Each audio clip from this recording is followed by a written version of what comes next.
সংস্কার বলতে দুটো জিনিস, একটি হচ্ছে কাঠামোগত এবং ফাংশনাল জায়গা থেকে দুটো একসাথে নগর প্রশাসনকে আমরা কতটুকু সক্ষম করতে পেরেছি। সাধারণত লোকাল গভর্নমেন্ট এবং কেন্দ্রীয় গভর্নমেন্টের মধ্যে যে পার্থক্য আমরা বুঝে থাকি এবং আমাদের কনস্টিটিউশন এটা আমাদেরকে এই রুমটা দেয়, সেটা হচ্ছে যে সেন্ট্রাল গভর্নমেন্ট হচ্ছে যে ওভারঅল সরকার এবং দেশ পরিচালনার ক্ষেত্রে তারা আইন করবেন এবং পলিসি করবেন, সেই পলিসি অনুযায়ী তারা অ্যালোকেশন করবেন এবং সেক্টর ওয়াইজ মন্ত্রীরা সেগুলোর পলিসিগত সিদ্ধান্ত নেবেন যেটার জন্য জনগণের উপকার হবে। আর লোকাল গভর্নমেন্টের কাজ হচ্ছে যে স্থানীয় যে উন্নয়নগুলো হবে সেই উন্নয়নগুলো করবেন স্থানীয় সরকার। তো একটি স্থানীয় জায়গায় একটা পার্টিকুলার এরিয়াতে কোথায় রাস্তা হবে, কোথায় ঘাট হবে, কোথায় ইউটিলিটি সার্ভিসগুলো প্রোভাইড হবে, মানুষের কি উপকার হবে, আমরা যদি শহর কেন্দ্রিক ধরি তাহলে সিটি কর্পোরেশন লেভেলে কী কী ধরনের কাজগুলো করা উচিত, সেই প্ল্যানিংটি যদি এমপি সাহেবরা করেন কিংবা মন্ত্রীরা করেন তাহলে এটা প্ল্যানটা ভুল হওয়ার সম্ভাবনা অনেক বেশি, কারণ স্থানীয় সরকারকে এখানে অ্যাভয়েড করা হয়েছে। তো সুতরাং সিটি লেভেলের স্থানীয় সরকার হচ্ছে সিটি কর্পোরেশনগুলো থাকবে এবং এই সিটি কর্পোরেশনের যদি সংস্কারের কথা আপনি বলেন তাহলে সিটি কর্পোরেশনের সকল ধরনের সংস্কার করার ক্ষমতা দিতে হবে। এক নম্বর হচ্ছে পুরো শহরের প্ল্যানটা করবে সিটি কর্পোরেশন, কিন্তু এখন সিটি কর্পোরেশন কি প্ল্যান করে? এখন রাজুক প্ল্যান করে, যেই কারণে যখন সিটি কর্পোরেশনের ভিতরে ওয়েটল্যান্ডগুলো হারিয়ে যায় কিংবা কোথায় উঁচু বিল্ডিং হবে কোথায় নিচু বিল্ডিং হবে সেটা তদারকি তার করার তখন ক্ষমতা থাকে না, তখন তার হাতেতেই শহরটার বস্তুত থাকে না। তারপরে দ্বিতীয় হচ্ছে শহরের আইন শৃঙ্খলা, শহরের ট্রাফিক ব্যবস্থা, শহরের পরিবহন ব্যবস্থা, শহরের ইউটিলিটি ব্যবস্থা, এগুলো সবগুলো হচ্ছে মেনটেন করবে হচ্ছে স্থানীয় সরকার। কিন্তু আমাদের ঢাকাতে কিংবা বাংলাদেশে কি এগুলোর একটাও এগুলোর স্থানীয় সরকার মেনটেন করে? এগুলোর জন্য আলাদা প্রতিষ্ঠান আছে এবং তারা স্থানীয় সরকারের সাথে কথাই বলে না। তো সুতরাং নগর কেন্দ্রিক যদি কিংবা স্থানীয় সরকার শহর কেন্দ্রিক যদি আমরা সংস্কারের কথা চিন্তা করি তাহলে নগর প্রশাসনকে সম্পূর্ণভাবে সকল ক্ষমতা দিয়ে তার আমব্রেলার মধ্যে এই প্রতিষ্ঠানগুলো থাকতে পারে। যখন তার আমব্রেলা এই প্রতিষ্ঠানগুলো থাকবে তখন রাস্তা কে খুঁড়বে কে খুঁড়বে না সে নির্ধারণ করতে পারবে। বর্ষায় খুঁড়বে না শীতকালে খুঁড়বে, নতুন একটি রাস্তা একজন করে গিয়ে আবার এটা ভাঙার যে খরচ, পাবলিকের যে খরচগুলো হচ্ছে, জনভোগান্তি যেগুলো হচ্ছে সেটা আর তখন থাকবে না।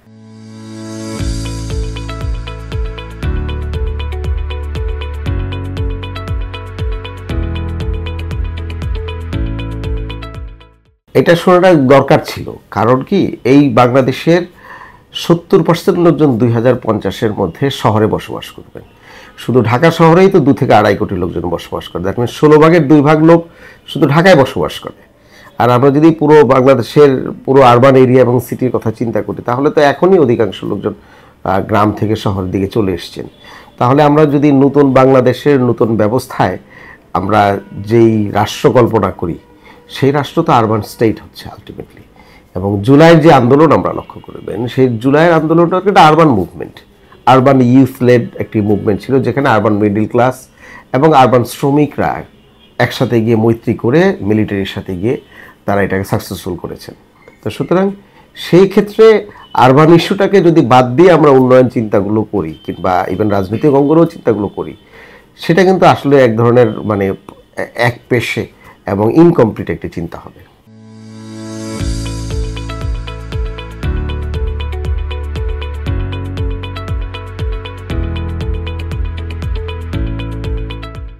পাই তো নাই, আমি আপনাকে এক্সাম্পল দিয়ে বলতে পারি। যেরকম আমাদের এই ঢাকাতে যত মেয়র এসছেন তার মধ্যে আনিস সাহেবের নাম তো অনেক পপুলার, 2 বছর উনি কাজ করতে চেষ্টা করেছেন, উনি তো কোনো কাজই সাকসেসফুল করে যেতে পারেন নাই, কারণ এগুলো অন্য ডিপার্টমেন্টের উপর মানে আসলে নির্ভরশীল ছিল।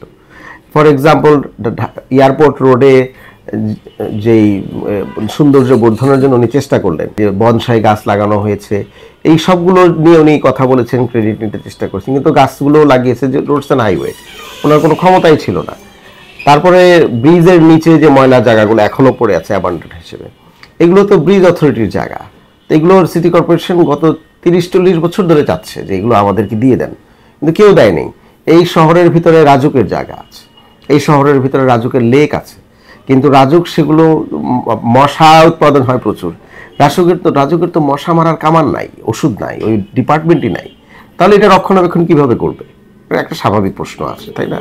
তো একই কারণে আমরা বলি যে অতীতে যে মেয়ররা এসছেন তাদের কাজের লিমিটেশন এত বেশি ছিল যে এটা দিয়ে মিনিংফুল শহরের পরিবর্তন করাটা কিন্তু পসিবল না।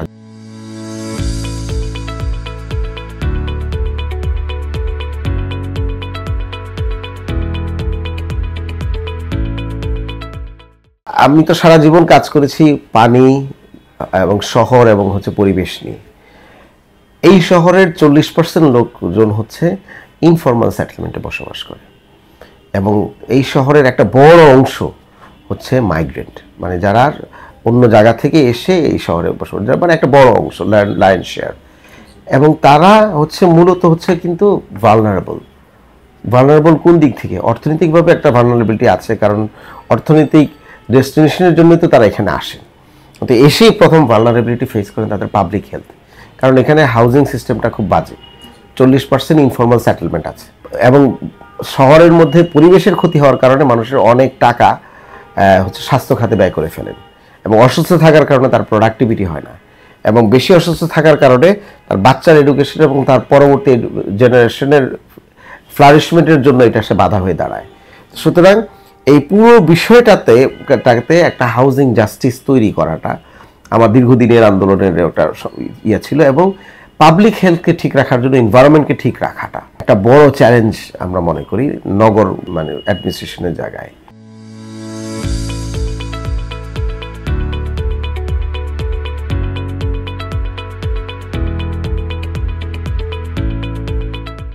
প্রথম সমস্যাটা হচ্ছে ডেফিনেটলি 1 নম্বর সমস্যা এই শহরের হচ্ছে পরিবেশের সমস্যা। সেটা কেন? কারণ হচ্ছে যে যেটা আমি বললাম যে 40% লোকজন দারিদ্র সীমার বর্ডার লাইনে বসবাস করে।